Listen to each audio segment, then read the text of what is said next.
আপনারা দেখছেন জবর খবর, বাংলার স্পন্দন।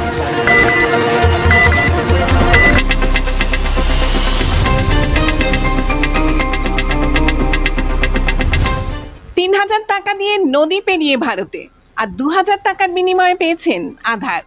পুলিশি জেরায় জানালেন মল্লিকপুরে আটক বাংলাদেশি মহিলা লকিন তাঁতি।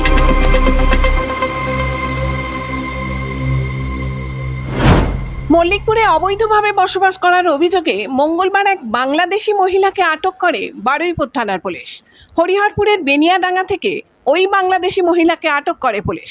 প্রাথমিক তদন্তে জানা যায় আটক মহিলার নাম লকিন তাঁতি, বয়স ৩৯ বছর। স্বামীর নাম জিয়ারুর রহমান তাঁতি। ওই মহিলা কিভাবে বাংলাদেশ থেকে ভারতবর্ষে এসেছেন নিজের মুখেই স্বীকার করলেন তিনি।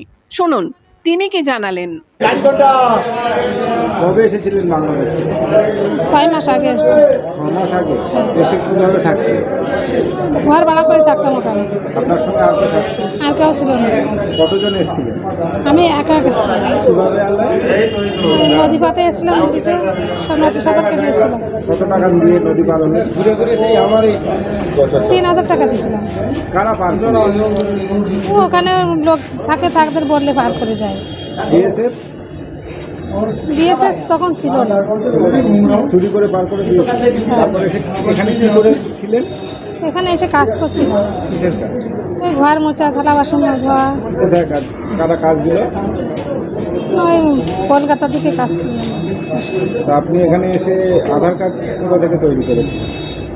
আধার কার্ড এখানে আমার স্বামী আছে এখানে জেলে, ওনার জন্য আধার কার্ড করে নিয়েছিলাম একটা লোক দিয়ে।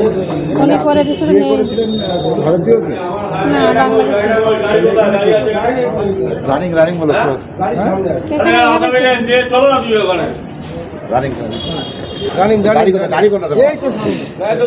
বাংলাদেশ থেকে এখানে আধার কার্ড কি করে করলেন?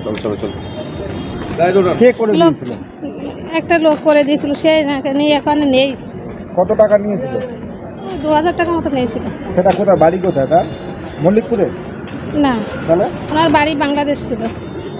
আপনার আধার কার্ড এখানে কে করে দিল? সেই লোক ছেলেটা করে দিয়েছিল, সে চলে গেছে অনেক আগে। কতজন এসেছিলেন আপনারা? আমি একা এসেছিলাম, আর কেউ এসেছিল না। আর ওই লোকটা এখানে অনেক আগের থেকে ছিল। আপনার স্বামী?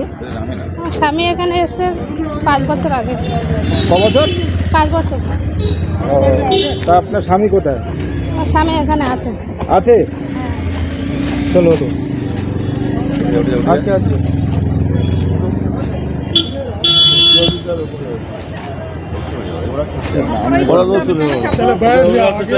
আপনার নাম কি?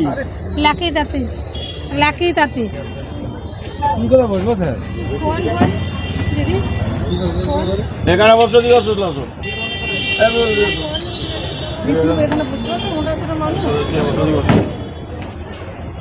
স্যার ঠিক আছে তো ছেড়ে দিচ্ছি।